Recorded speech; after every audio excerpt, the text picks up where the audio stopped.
Qala al-musannif Syekh Nabi Al-Bantani fi kitab Qatrul Ghais fi bab Ar-Razzaq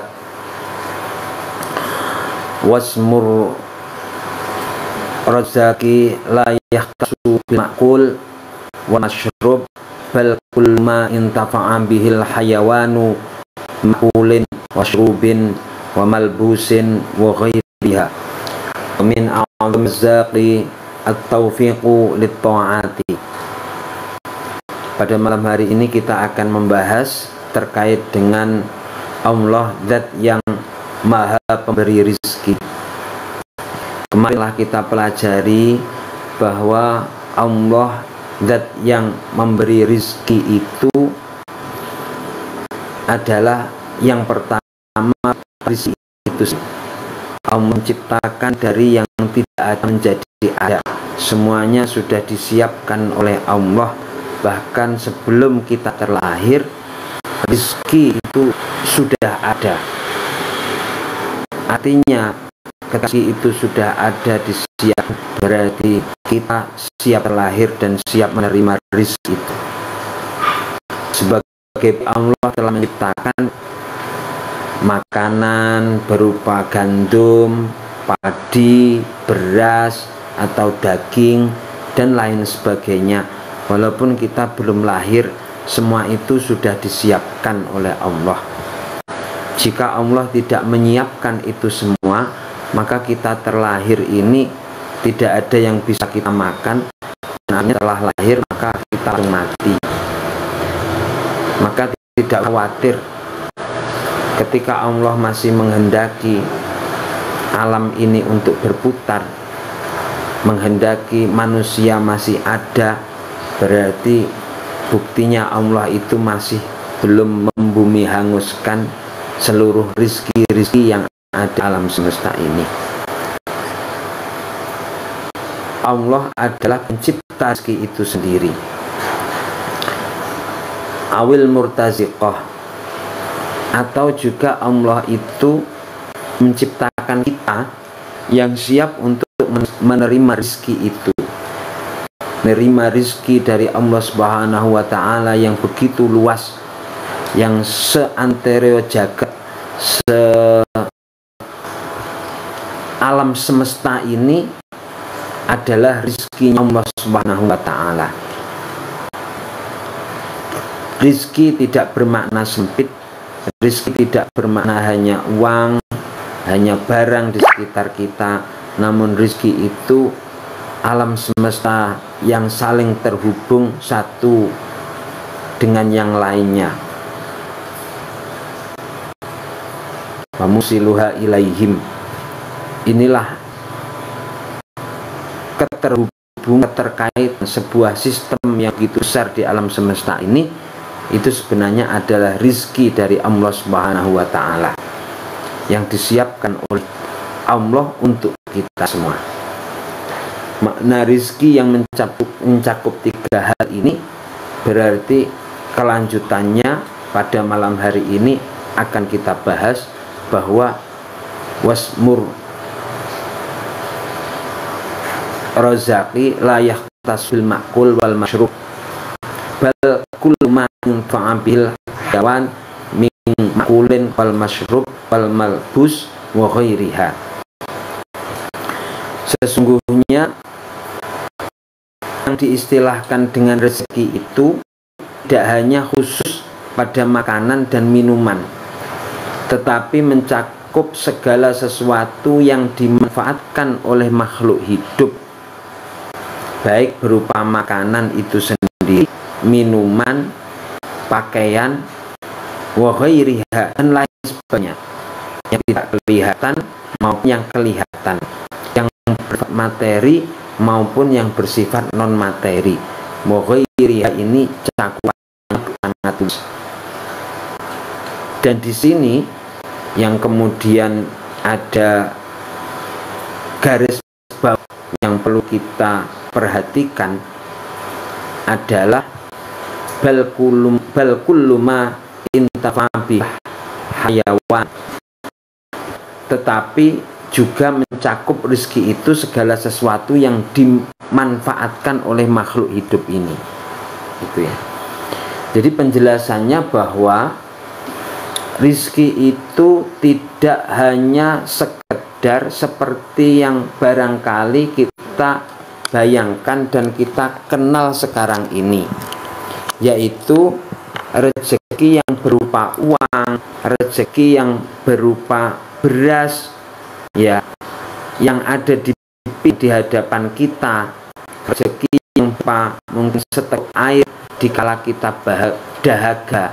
Bukan hanya sekedar itu yang dinamakan rezeki, bukan hanya materi-materi yang nampak, yang kemudian seakan-akan membuat kita bahagia, tidak lagi kekurangan. Bukan hanya sekedar itu. Ketika kita mengatakan rizki hanya sekedar itu, maka sesungguhnya kita itu seakan-akan menyempitkan kemurahan dari Allah sebagai Ar-Razzaq, pemberi rizki yang cakupannya itu sangat luas sekali, yang tidak akan bisa dihitung, ditimbang oleh akal materi kita. Saking luasnya rezeki itu. Jadi saking luasnya rezeki dan Allah sebagai Ar-Razzaq itu, akal pikiran kita itu tidak mampu untuk berpikir begitu luasnya Allah sebagai Ar-Razzaq yang memberikan rizki kepada kita semua. Inilah yang kemudian perlu kita pikirkan. Kitab Qadrul Ghais ini berarti memberikan cakrawala yang begitu luas kepada kita yang memahami makna Allah sebagai Ar-Razzaq. Karena apa? Di dalamnya itu sudah dikatakan bahwa rezeki itu tidak hanya berupa hal-hal yang tadi nampak di hadapan kita, yang kita terjemahkan sebagai uang, barang, rumah, mobil, dan lain sebagainya itu. Ternyata rezeki ini adalah sesuatu yang bermanfaat untuk seluruh makhluk hidup. Maka ketika kita melihat sesuatu yang bermanfaat untuk seluruh makhluk hidup ini, kita memahami rezeki ini dalam artian yang begitu luas. Begitu luasnya berarti antara lain tidak nampak itu juga merupakan rezeki dari Allah Subhanahu wa Ta'ala. Seperti misalkan udara yang kita hirup ini. Dari pagi setelah bangun tidur, ataupun malah sebelum kita bangun, ketika kita tidur, akal kita itu tidak mampu mengendalikan fisik kita karena terlelap. Ternyata nafas kita itu masih berhembus. Nafas kita itu tidak ikut-ikutan terlelap seperti akal kita. Akal kita yang seakan-akan dengan kesombongannya ini merasa mampu, merasa hebat, merasa memiliki segala sesuatunya, dan seakan-akan merasa paling rasional, yang ternyata ketika menghari gelap dia mati kutu, tidak bisa berbuat apa-apa. Ternyata nafas kita ini masih berhembus ketika kita tidur. Ketika bangun melanjutkan lagi hempasnya. Dan sampai malam hari ini, ketika kita menghitung berapa jumlah dari hembusan nafas kita, maka tak terkira hitungannya. Tidak ada kemampuan kita untuk menghitung berapa jumlah nafas yang berhembus pada diri kita selama kita hidup, baik ketika tidur, ketika kita sedang bergerak, ketika kita sedang berlari, dan lain sebagainya, di mana nafas itu terus dihembuskan sebagai rizki dari Allah Subhanahu wa taala tanpa kita minta, tanpa kita perintah, terus berhembus. Dan ketika nafas itu memang sudah waktunya untuk pulang kembali kepada Allah, walaupun kita usahakan dibawa ke rumah sakit yang paling istimewa, dibawa ke rumah sakit yang paling canggih, dibawa ke rumah sakit dengan dokter yang paling pintar sedunia, maka tidak ada dokter yang paling pintar sedunia ini mampu untuk menahan nafas kita ketika memang waktunya untuk kembali kepada Allah Subhanahu wa taala. Oleh karena itu, inilah yang kemudian harus kita syukuri. Harus kita syukuri bahwa ternyata nafas yang sampai saat ini tidak kita sadari itu rezeki dari Allah yang Razak, yang begitu luar biasa besarnya yang diberikan kepada kita dari nafas kita, kemudian dari detak jantung kita. Tidak hanya itu, yang kemudian yang kita butuhkan, ya, yang kita butuhkan ini antara lain selain yang nampak materi, itu juga yang tidak nampak secara materi. Apa itu? Antara lain rasa aman. Rasa aman ini adalah yang luar biasa yang diberikan oleh Allah Subhanahu wa taala. Kita dihindarkan dari ketakutan yang menyebabkan kita berani keluar rumah, kita berani untuk melangkah di dalam jiwa kita yang ditanamkan oleh Allah Subhanahu wa taala untuk melaksanakan aktivitas. Itu rezeki yang luar biasa. Apa ada orang yang tidak diberikan keberanian? Ada banyak orang yang terkena tekanan mental, tekanan psikologi. Itu banyak yang mereka itu bahkan ke rumah saja tidak berani. Oleh karena itu, ketika kita berani keluar rumah, itu sudah merupakan rezeki yang luar biasa yang diberikan oleh Allah dari keberanian yang kita miliki dan perasaan aman yang kita miliki.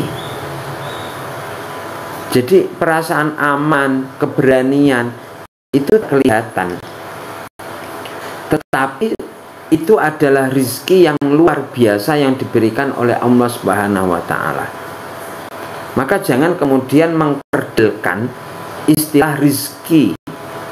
Rizki dikerdilkan hanya sebatas uang. Rizki dikerdilkan hanya sebatas barang yang bisa kita lihat, yang bisa kita mungkin malah pamerkan kepada orang lain. Rizki hanya sebatas pekerjaan. Rizki hanya sebatas jabatan. Ini begitu sangat mengkerdilkan makna rizki dari Allah Subhanahu wa taala yang Ar-Razak itu. Nah, ini yang kemudian perlu kemudian kita koreksi kembali, bahwa rizki itu yang nampak maupun yang tidak nampak. Bahkan kadang-kadang kita itu sering berpikir bagaimana kita tidak dapat rezeki berupa barang, malah baliknya kadang-kadang kita itu dapat cobaan. Cobaan apa? Cobaan kehidupan ekonomi yang berat, cobaan sakit, cobaan diberikan istilahnya lika-liku kehidupan yang tidak sesuai dengan kita.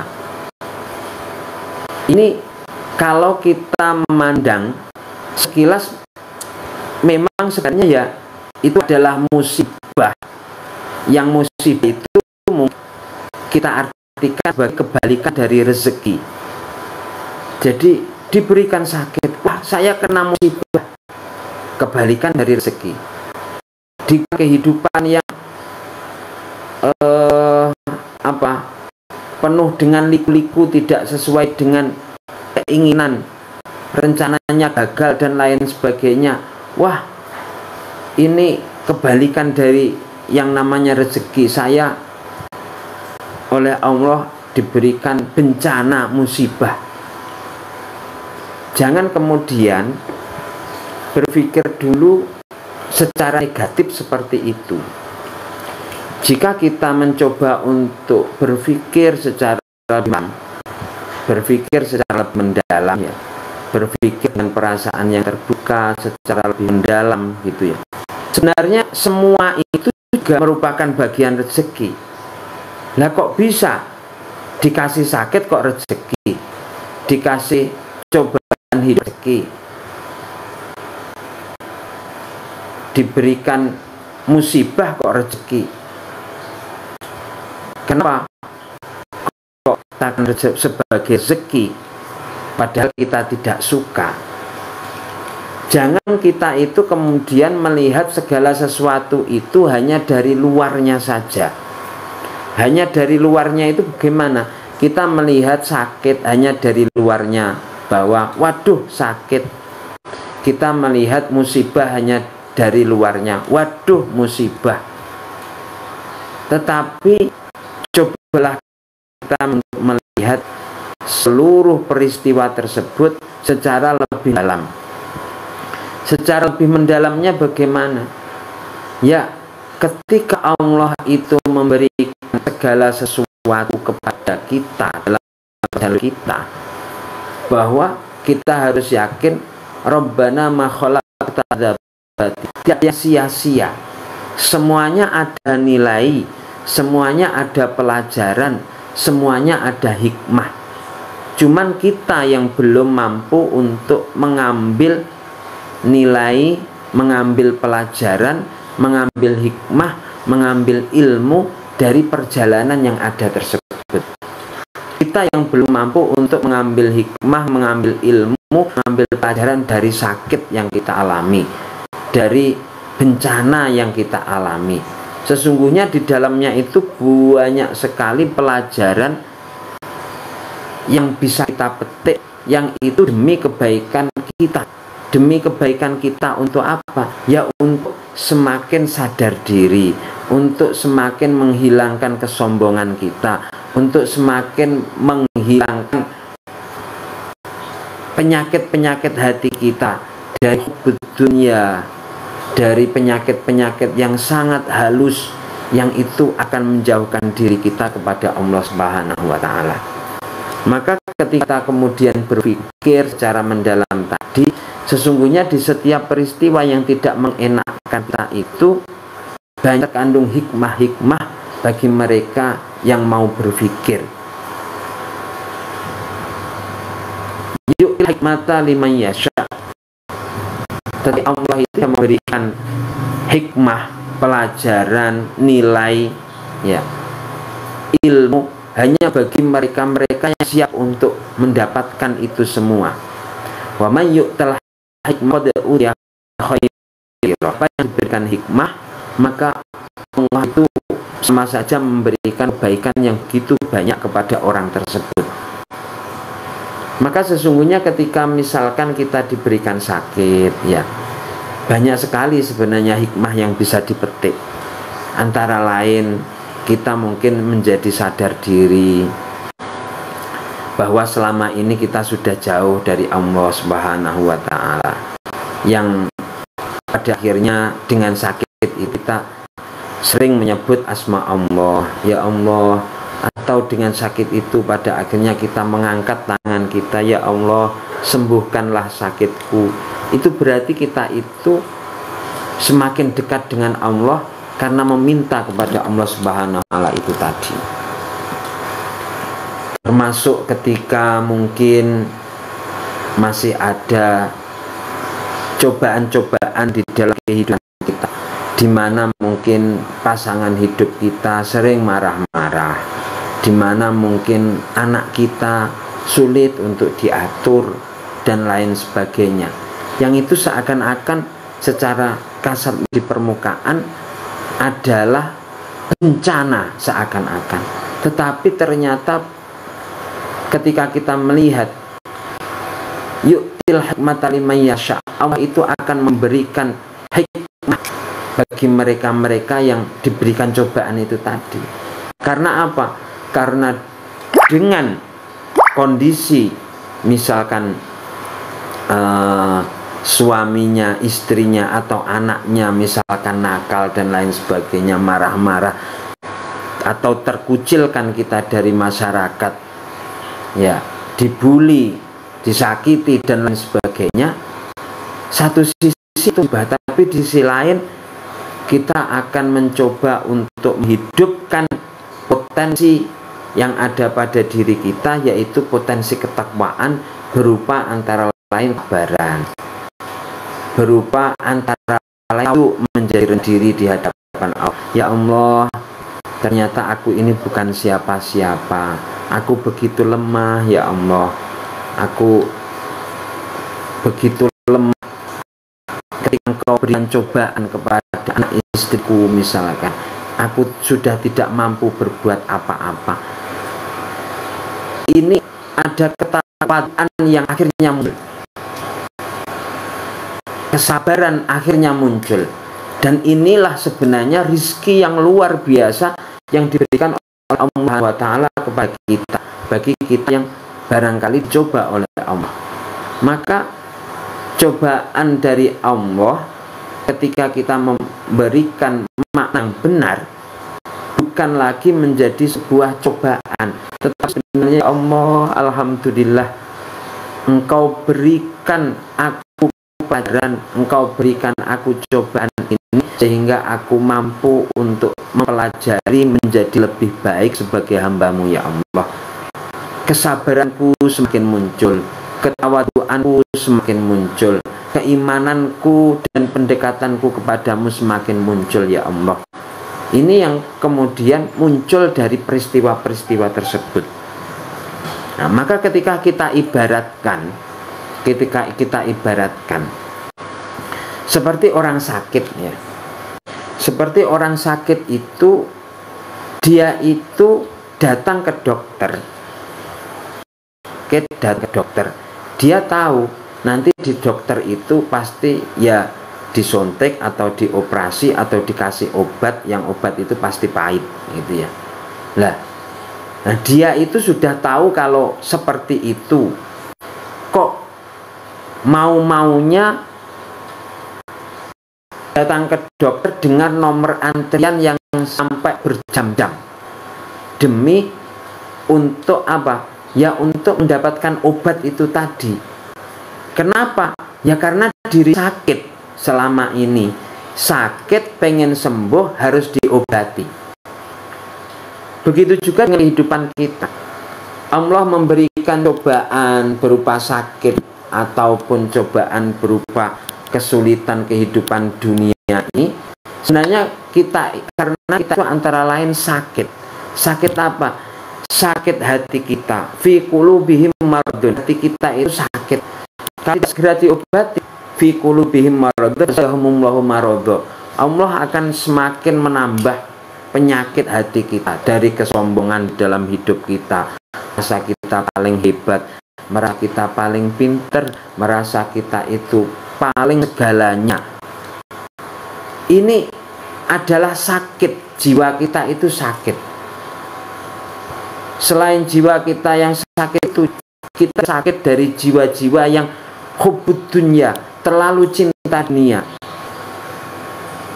cinta dunia dan melupakan Allah Subhanahu wa Ta'ala. Dia fokus untuk mencari uang dengan tujuan memenuhi hasrat kehidupannya sendiri, dengan tujuan hanya untuk memenuhi ego diri, tidak dengan tujuan karena menuju Allah Subhanahu wa Ta'ala. Karena sama-sama bekerja, orang itu ada dua nilai yang berbeda. Ketika diniatkan lillahi ta'ala, maka pekerjaannya itu menjadi lillahi ta'ala. Ketika diniatkan untuk mengumpulkan harta dunia demi untuk kepuasan dirinya sendiri, maka ya sesuai dengan niatnya itu. innamal a'malu binniyah wa innamal likulli imri'in ma nawa. Faman kana hijratuhu ilallahi wa rasulih fa hijratuhu ilallahi wa rasulih. Wa man kana hijratuhu ila imra'atin yuzawwijuha fa hijratuhu ila ma hajara ilaihi. Jadi hijrah itu ya tergantung niatnya. Kalau niatnya karena Allah dan Rasulnya, menjadi niat karena Allah. Kalau hijrah niatnya karena seorang wanita ingin dinikahinya, ya dia akan mendapatkan itu saja. Nah, kita ini hidup di dunia ini seakan-akan sering kita mencari dunia, tetapi yang kita cari dunia kita itu hanya mata-mata untuk ingin membanggakan diri kita, membanggakan ego kita, memenuhi nafsu kita, tidak diniatkan karena Allah Subhanahu wa Ta'ala. Dan ini sakit, penyakit ini yang harus disembuhkan. Maka ketika kemudian Allah itu memberikan sakit, memberikan cobaan, sebenarnya pengen mengobati kita yang sedang sakit itu, biar kemudian kita itu tersadar, biar kemudian kita itu kembali kepada Allah Subhanahu wa Ta'ala. Tanpa diobati, ya kita akan semakin lupa, semakin lupa, benar-benar kulbihim marodun fasadahumullahu marodo. Kalau sudah lupa, maka Allah itu ya tidak lagi menolong kita, malah akan menambahkan penyakit-penyakit itu dan tidak diberikan kesempatan untuk bertaubat pada Allah Subhanahu wa Ta'ala, seperti Fir'aun yang dengan sombongnya terus-menerus tidak pernah sakit sampai mengaku menjadi Tuhan. Akhirnya apa? Ya tidak diberikan kesempatan kembali kepada Allah. Diberikan kesempatan itu ketika sudah mau tenggelam, ketika nyawanya sudah sampai di tenggorokan, maka dia tersadar. Nah, tetapi ketika nyawa sampai di tenggorokan, maka ingin mengucap la ilaha illallah, di tenggorokannya tidak mampu untuk mengucapkan la ilaha illallah. Ini yang malah perlu kita pikirkan. Ya Allah, jangan sampai terjadi. Maka ketika kemudian Allah di dalam kehidupan ini cobaan memberikan penyakit, sakit, sebenarnya Allah itu pengen mengobati kita. Nah, kalau kita tadi di dokter saja itu pengen berobat saja, mau untuk antri, ya, maka kalau kita lihat di sini, ya, seharusnya kita itu malah yang ngantri. Ya Allah, aku pengen ke obat. Ya Allah, sudah gitu jauh aku dari ya Allah. Ya Allah, aku ingin engkau obat. Ya Allah, kadang lupa, sering lupa, dan terlalu aku ini mendewa-dewakan dunia ini ya Allah, maka aku ingin engkau obati. Malah seakan kita itu ingin diobati oleh Allah dengan berbagai caranya Allah, baik mungkin melalui sakit langsung, melalui cobaannya Allah langsung, yang semuanya itu ternyata ketika kita melihat secara mendalam, ada banyak pelajaran, ada banyak hikmah, ada banyak nilai yang bisa kita petik dari sana. Inilah yang kemudian perlu kita renungkan kembali. Semua perjalanan kehidupan ini, barangkali ketika ada hal-hal yang tidak sesuai dengan keinginan kita, mungkin itu adalah jalan yang terbaik yang dipilih oleh Allah untuk kita, agar kita itu segera kembali kepada Allah. Allah benar-benar tidak ingin kita itu jauh dari Allah, maka Allah merik kembali di kita dengan berbagai macam cara, berbagai macam pengobatan, agar kita itu sadar kembali kepada Allah Subhanahu wa Ta'ala. Dan ini berarti juga namanya rizki. Rizki berarti makna begitu sangat luas. Bahkan seperti itu tadi, cobaan, sakit yang kita derita, cobaan dalam diri kita, cobaan dalam keluarga kita, anak istri kita, harta kita, semuanya itu cobaan-cobaan itu hakikatnya adalah rezeki dari Allah Subhanahu wa Ta'ala. Semoga kita mampu untuk memahami rezeki secara luas. Sahabat-sahabatku semua yang dirahmati oleh Allah. Nah, kemudian kita sudah memahami rezeki yang seperti tadi, baik yang bisa dilihat secara materi atau tidak bisa dilihat secara materi, bahkan rezeki yang kita anggap sebagai cobaan itu ternyata juga rezeki itu tadi. Maka kitab ini melanjutkan bahwa wa min a'zamir rizki, ya, at-taufiq li wa min a'zamir razzaqi, ya, wa min a'zamir razzaqi at-taufiq li ta'at. Artinya apa? Dan di antara rizki yang paling agung adalah taufik untuk melakukan ketaatan kepada Allah Subhanahu wa Ta'ala. Nah ini, jadi rizki yang paling agung itu ternyata adalah taufik untuk melakukan ketaatan pada Allah Subhanahu wa Ta'ala. Itu adalah rizki yang paling agung. Ya, kita punya pekerjaan, itu ya memang rizki. Kita bisa makan, itu ya memang rizki. Kita punya rumah, kita punya tanah, hasil investasi kita, mobil dan lain sebagainya, itu ya semuanya rizki. Kita bisa nafas, detak jantung tak ada, itu ya rizki. Tapi rizki yang paling tinggi nilainya, yang paling agung adalah taufik untuk melakukan ketaatan kepada Allah Subhanahu wa Ta'ala. Rizki ini dinamakan dengan rizki ruhani. Rizki ruhani, taufik.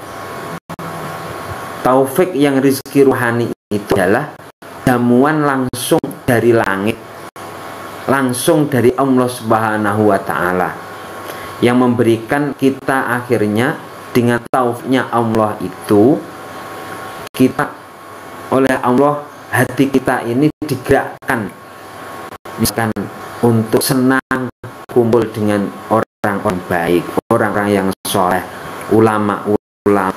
Ketika melihat foto ulama, hati kita tersentuh, ya Allah, aku rindu kepada mereka-mereka, ya Allah. Ini hati kita digerakkan oleh Allah. Ketika ada majelis taklim, majelis ilmu, maka hati kita juga digerakkan untuk pengen, ya Allah, aku pengen ikut. Karena ya ada orang itu, naudzubillah min dzalik, yang tidak digerakkan oleh Allah terhadap hal-hal yang baik seperti itu. Nah, tetapi ketika kita oleh Allah untuk berkumpul bersama orang-orang yang sama-sama merindukan Allah, untuk berkumpul bersama majelis-majelis ilmu, untuk meningkatkan kadar keilmuan kita semakin dekat dengan Allah,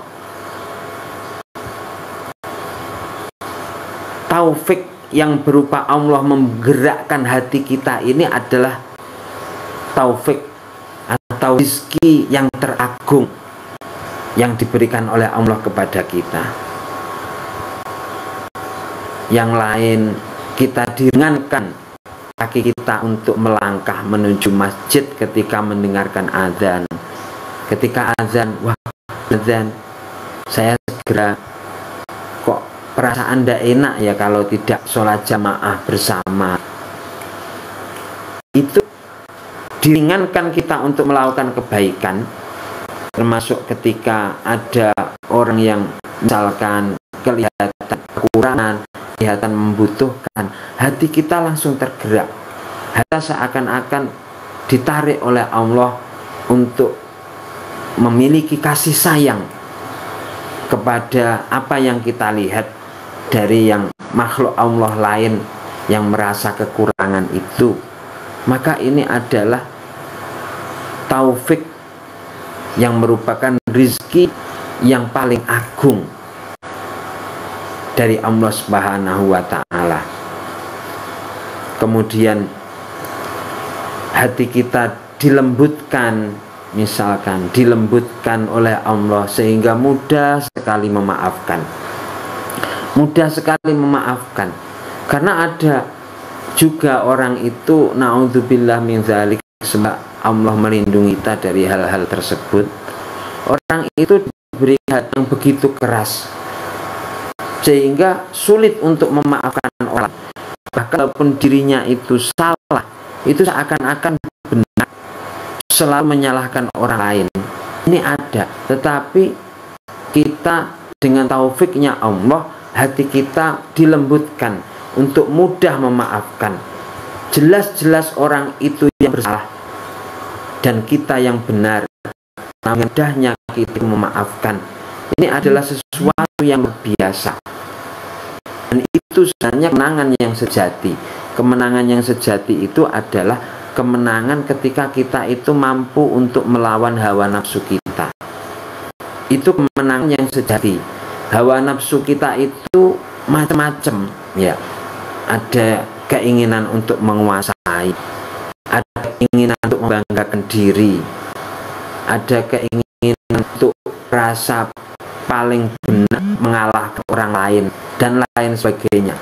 Sehingga ketika kemudian kita berhadapan dengan orang lain, dan kemudian orang lain tersebut itu misalkan crash dengan kita, maka ego kita yang ingin merasa benar, kemudian ingin menang, ya, itu akan muncul amarah bisu, itu ya, perintah-perintah untuk kejahatan dari dalam diri kita untuk menjadi menang atas orang lain, untuk menguasai orang lain, itu muncul, ya, itu nafsu.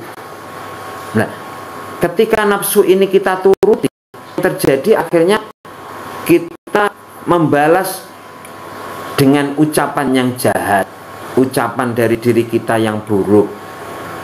Ketika orang lain itu mengumpat kita atau mengolok-olok kita, kita kembali mengolok-olok. Kita mengolok-olok kita itu seakan-akan lebih keras, kita bangga. Itu adalah hawa nafsu kita, masuk di dalam hawa nafsu kita itu. Bahkan yang sampai lebih parah nanti ketika kemarahan dari hawa nafsu itu memuncak, seakan-akan kita itu mau membunuh, menghabisi orang tersebut yang keras dengan kita ini.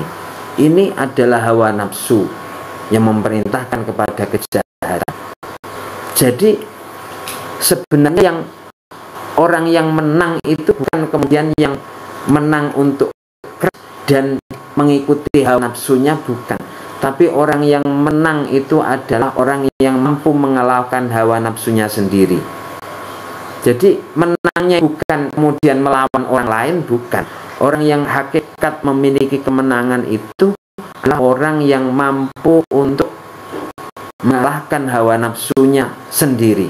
Ketika dia diolok-olok oleh orang, misalkan ketika orang kemudian merendahkan dia, mengucilkan dia, maka kita tidak membalas, ganti untuk melakukan pembalas hawa nafsu kita, untuk langsung mengkanter orang tersebut, untuk langsung mungkin membalas dengan lesan kita, untuk langsung membalas dengan tangan kita, untuk langsung membalas dengan perbuatan kita. Tidak. Tetapi hakikatnya kemenangan itu adalah kemenangan kita atas diri kita sendiri dalam melawan hawa nafsu kita. Ini ya. Jadi menang melawan hawa nafsu kita sendiri itu hakikat kemenangan sejati. Bukan kemudian kemenangan melawan orang lain. Maka ketika orang lain mengolok-ngolok, kita itu melawan hawa nafsu kita. Tidak usah dibalas. Dia mengolok, mungkin dia belum tahu. Semoga Allah ampuni dosanya. tidak kemudian malah marah. Bahkan Rasulullah saja itu mencontohkan ketika Rasulullah sedang bersujud kemudian ditimpahi dengan kotoran unta, apakah Rasulullah marah atau apakah Rasulullah membalas ataukah Rasulullah ganti melakukan kejahatan kepada orang yang melawan tersebut? Tidak, Rasulullah tidak melawan dia, tetapi Rasulullah malah berperang terhadap diri sendiri, berperang terhadap hawa nafsunya. Tidak usah membalas, malah doakan yang terbaik. Doakan oleh Rasulullah, Allahumma hdi qaumi fa innahum la ya'lamun. Ya Allah, kanlah mereka ke jalanmu yang benar, mereka melakukan barangkali mereka itu tidak mengetahui. Jadi Rasulullah itu akhirnya menang karena untuk melawan hawa nafsunya itu, menang karena mampu untuk mengalahkan diri sendiri. Dan ini menang yang sejati, menang yang hakiki, ya menang seperti itu ya.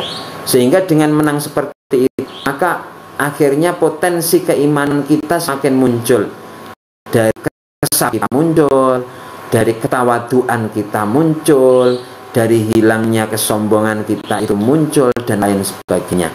Ini kemenangan yang sejati bagi diri kita, seperti itu. Jadi hal-hal yang seperti ini yang merupakan taufik dari Allah Subhanahu wa Ta'ala ya, kemampuan untuk kita itu akhirnya memiliki kelembutan hati, mampu mengalahkan nafsu. Semuanya itu adalah taufik dari Allah Subhanahu wa Ta'ala yang diberikan pada kita. Dari taufik itu, maka inilah sebenarnya rizki yang paling agung. Kita menjadi pemenang sejati di dalam kehidupan ini. Nah, dengan hal-hal yang seperti itu, maka kita akhirnya terbebas dari kecemasan duniawi. Karena apa? Karena akhirnya kita memahami bahwa Allah itu Ar-Razzaq tadi, rizki Allah itu sangat luas. Tidak hanya berupa rizki jasad, tapi juga rizki ruh. Rizki ruh yang berupa taufik di Allah Subhanahu wa Ta'ala yang sudah begitu luas diberikan kepada kita. Dengan taufik itu maka kita bisa selamat di dunia dan di akhirat, dan lebih mulia diberikan taufik daripada yang lain. Karena ketika rizki taufik diberikan kepada kita, maka kita itu akan mampu damai bahagia di dunia ya, karena hatinya telah tenang, damai, nafsunya terkalahkan seperti tadi, menjadi damai. Di dunia dia damai, di akhirat pun dia juga akan menjadi pemenang, masuk surga, mendapatkan kebahagiaan surga. Akhirnya fid dunya hasanah wa fil akhirati hasanah. Di dunia mendapatkan kebaikan, di akhirat juga mendapatkan kebaikan. Ini kalau dia itu mendapatkan taufik dari Allah Subhanahu wa Ta'ala. Tetapi ketika tidak mendapatkan taufik, hanya mendapatkan rizki yang ada di dunia ini, yang materi itu saja, maka ketika dia itu mati, ya sudah terputus. Sudah terputus. Walaupun mobilnya 10, walaupun tanahnya beribu-ribu hektar, walaupun rumahnya puluhan, maka ketika mati tidak mungkin mobil yang 10 itu ikut dipenuhi. Tidak mungkin tanah yang beribu-ribu hektar itu kemudian ikut bersamanya, sertifikatnya diikutkan. Ya tidak mungkin. Ya, sudah putus semua. Dan harus kita sadari bahwa kehidupan ini ya tidak lama. Kehidupan ini terbatas pada hitungan waktu, mungkin tahunnya itu bisa kita hitung dengan hitungan jari kita. Nah, inilah yang kemudian kita pikirkan, ya Allah, maka sesungguhnya aku bersyukur ya Allah, telah Engkau berikan rizki berupa taufik dan hidayahmu ya Allah, sehingga aku mengenalmu ya Allah, ternyata ini adalah rizki yang paling besar, rizki yang paling besar yang engkau berikan kepadaku ya Allah. Dan rizki berupa taufik dan hidayah ini tidak diberikan pada sembarang orang, dia diberikan pada orang-orang pilihan. Dan orang-orang pilihan itu alhamdulillah, dan semoga termasuk kita semua yang mendapatkan petunjuk dari Allah Subhanahu wa Ta'ala. Amin amin ya rabbal alamin. Barangkali untuk pengajian yang terkait dengan pembahasan hari ini cukup sekian, dan untuk pembahasan berikutnya ini kelanjutan yang besok akan kita bahas adalah rizki itu kismani, zahiran wa batinan, ya, wahwal akwat wal at'imah ila akhirih, zahir dan batin. Nah itu secara lebih mendetail akan kita bahas besok.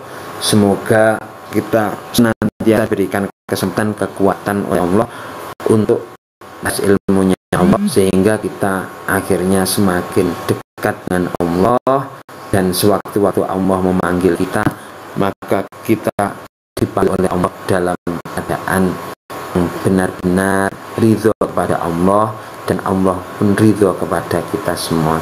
Amin amin amin ya rabbal alamin. Sahabat-sahabat semua,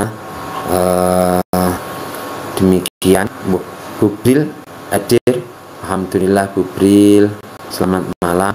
Kita dengan baca adalah bersama-sama. Alhamdulillahirabbil alamin, radhiyallahu anhum, syai'un lillahi lahumul fatihah. A'udzu billahi minasyaitonir rajim. Bismillahirrahmanirrahim. Alhamdulillahirabbil alamin, arrahmanir rahim, maliki yaumiddin. Iyyaka na'budu wa iyyaka nasta'in. Ihdinas siratal mustaqim, siratal ladzina an'amta 'alaihim ghairil maghdubi 'alaihim waladdallin. Amin. Alhamdulillah, saya lagi sahabat-sahabat Bu Brilian, Salon Keris, Lab Uhui. Assalamualaikum Gus Bayu, baik hati. Assalamualaikum Pak. Waalaikumsalam warahmatullahi. Maksud saya sebelum menerima tetapi menyimpan. Apa ini?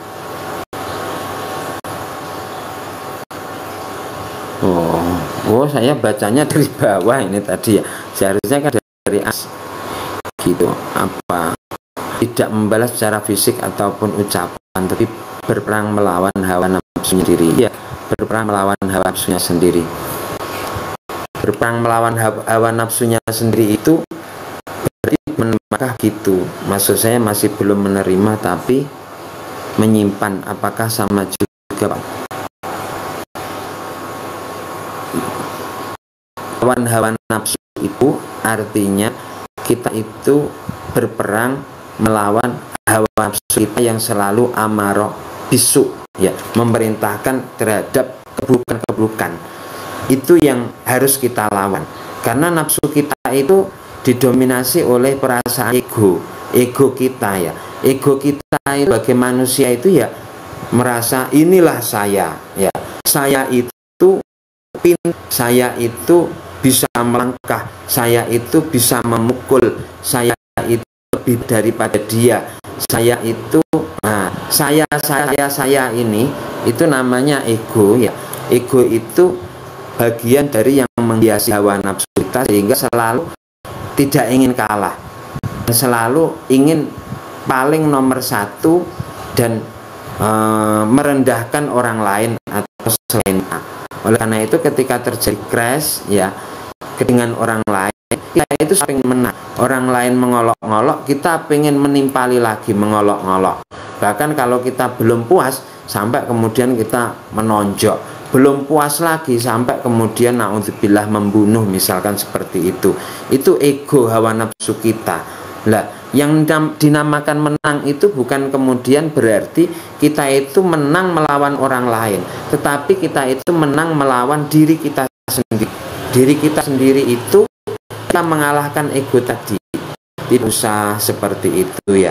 Karena kalau misalkan kita terus menuruti hawa nafsu kita yang seperti itu, amarah bisu itu ya, kemudian kita sampai naudzubillah membunuh misalkan ya, maka ya yang kita bunuh itu keluarganya nanti juga kehilangan dia. Kalau dia seorang bapak, maka anak istrinya ya tidak ada yang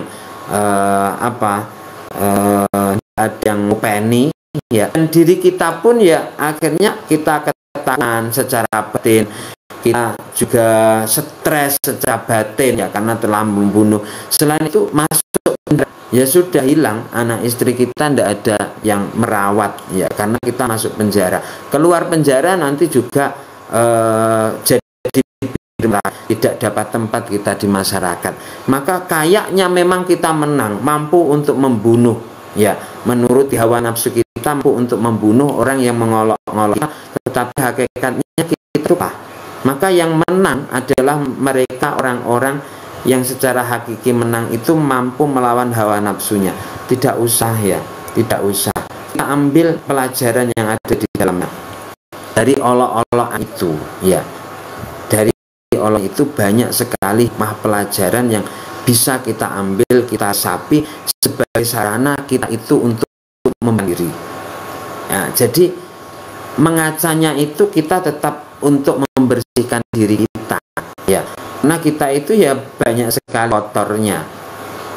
Kenapa orang itu mengolok-ngolok kita? Ya kita harus introspeksi.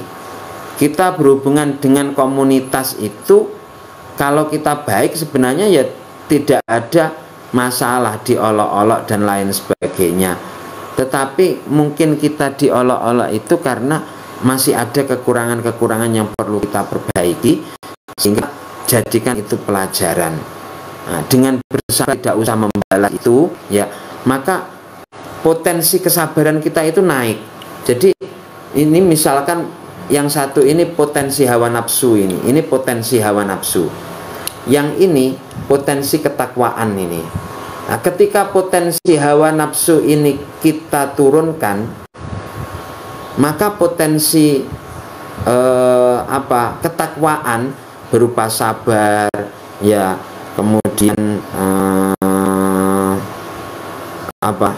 sabar, kemudian tawakal dan lain sebagainya, ini akan naik seperti itu. Sebaliknya juga gitu, ketika hawa nafsu ini kita naikkan, nah kita ikuti marahnya, marah kita ikuti sampai kemudian membunuh. Ya maka ya potensi yang keimanan ini akan menurun ya. Tidak lagi kesabaran, tidak ada lagi tawakal dan lain sebagainya. Nah, sehingga sejatinya ya kemenangan itu pada diri kita sendiri. Kita melawan diri kita sendiri, itu hakikat dari kemenangan. Maka ketika ada orang yang mengolok-ngolok ya, itu ya kita menang atau itu diri kita sendiri, bukan terhadap orang lain. Orang lain itu sebagai sana yang diberikan oleh Allah untuk memberikan pelajaran kepada kita, untuk kita itu memperbaiki diri seperti itu. Jadi Allah itu memberikan pelajaran itu begitu sangat banyak sekali di sekitar kita. Pada keluarga kita Allah memberikan pelajaran, pada masyarakat sekitar kita Allah itu memberikan pelajaran, pada musuh-musuh kita Allah itu memberikan pelajaran, pada orang yang sayang kepada kita Allah itu memberikan pelajaran. Nah, pelajaran-pelajaran ini ada hikmah. Maka yu'til hikmata liman yasha. Sangat beruntung orang-orang yang oleh Allah itu mampu diberikan hikmah. Karena yang mampu diberikan hikmah oleh Allah, yang diberikan oleh hikmah oleh Allah, mayyutal hikmata faqad utiya khairan katsira, dia diberikan kebaikan yang banyak oleh Allah Subhanahu wa taala. Ini